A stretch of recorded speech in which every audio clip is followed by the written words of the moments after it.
multiplayer news. It's quite a lot of news when you're actually trying. So let's start off with some of the bad, and then we'll get to more good a little bit later. We're gonna run through Destiny 2. So this week Faction Rallies dropped. It was delayed for quite some time because remember that whole thing where they locked out people without the DLC. Now everyone can play. Problem being some of the items are part of the DLC loot pool and they're not dropping for people. So this created some glitches and some problems. Along with them secretly throttling token gains so that people wouldn't get 500 tokens per hour from farming lost sectors and stuff. This seems to have bled through into public events and stuff, but there's no confirmation. The only thing that Bungie have said is that you can only get 2 in 10 minutes and then you're locked out for 10 minutes where you get no reward. So 20 minutes and you get 2 chests. Not very much when you can complete one in like 30 seconds to 2 minutes. So that kind of sucks. Yeah. Now Metal Gear Survive. Let's talk about it. I didn't get to play because it's kind of, at the moment of recording, it's in maintenance and I can't actually get access to the server. So only when it's up will I be able to play personally. But from what I've heard of people playing yesterday and some stuff online, it looks pretty cool. Nice horde mode, it's pretty fun. And I don't know, based off Metal Gear, Phantom Pain stuff, so it seems like it's working pretty well. Only stuff that surfaced recently is an article by GameStop and they, or GameSpot, sorry. And they said some stuff regarding, they got some hands-on with like a bit of the story and they say that it's got a 15 to 20 hour campaign. And they're saying that it does have microtransactions and is online only. They've addressed the online only a while ago on their website and told everyone, so it's not like it's news to anyone. The microtransactions is, but you need to be the judge of it. Play the beta and see, because from what I can see, it's 2% or a boost of this and that. You can check out the article. I'll link it down below the use. And I don't know, you guys can figure it out for yourselves whether or not it's egregious or not.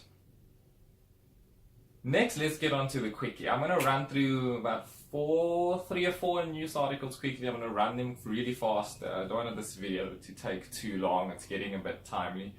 First off, we're going to get Anthem. Anthem, recently they just passed a milestone meeting and they passed their milestone, I guess, a milestone review. Then with allegations of DDA and some patents for like some pay-to-win mechanics and things inside the game. Like you remember how Activision also had some stuff a little while ago. EA's also got their own patents, like to promote certain items and make people sell them. But who's his name? Brandon Holmes. He said that straight up, no, none of that stuff's in our game. No dynamic difficulty adjustment. No pushing microtransaction algorithms, none of that's in their game. Next we will go to some pretty cool thing. It's a Nintendo Labo. It's a bunch of cardboard stuff. You know, it reminds me of his Google Cardboard from a really, really long time ago. It's like a bunch of like pieces of cardboard that like are colored and like themed and like there's a bunch of colors, so you snip them together and things, and then you make like things. There's a fishing rod, like some piano or something, and it seemed really cool. New interactive, more like intuitive way to like keep yourself immersed in your Switch games. It looks pretty fun. I mean, Switch is one of the up and coming stars of the console generation, I guess. Next is Microsoft, and they are changing the achievement system. I think this is actually pretty old news. I think I actually missed it.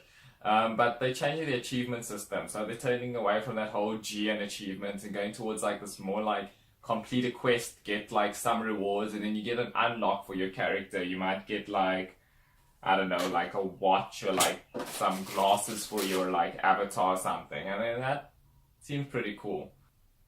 Next is something that I might be talking a little bit longer on. It's not really a quickie, is Robot Cash. Robot Cash is trying to become a direct competition for Steam. And they saying that they're trying to disrupt the marketplace and stuff. You can read their website. I'll link everything down below as usual. Everything I can find. If I didn't lose it with my like minimum RAM and like Chrome killing my laptop. Anyways, Robot Cash is being a direct competitor to Steam. They're going to be a marketplace to sell games. They're going to give 90% of the revenue to developers, where Steam only gives 60 to 70% or something. And they are going to offer resale on your games, and you can sell your games back to them and get their cryptocurrency, and they can use that to therefore further buy games. And then developers get more money and more money and more money, and they're kind of rotating like a bunch of licenses. That seems to be the method that they're going with. What else did they have? Okay, looks like that's about it. Next, we're just going to run through some betas that are going on now. Dragon Ball Z Fighters is finished, okay, on the 15th, so we are going to still have Metal Gear Survive until a little while. Then we're going to have Final Fantasy Dissidia. That seems pretty cool. I played a little bit. I haven't played the story mode. I just played the battles. A little bit like crazy. Like it's a lot going on. But I picked a ranged character, and it seems a little more calmed down when you're like out of the battle.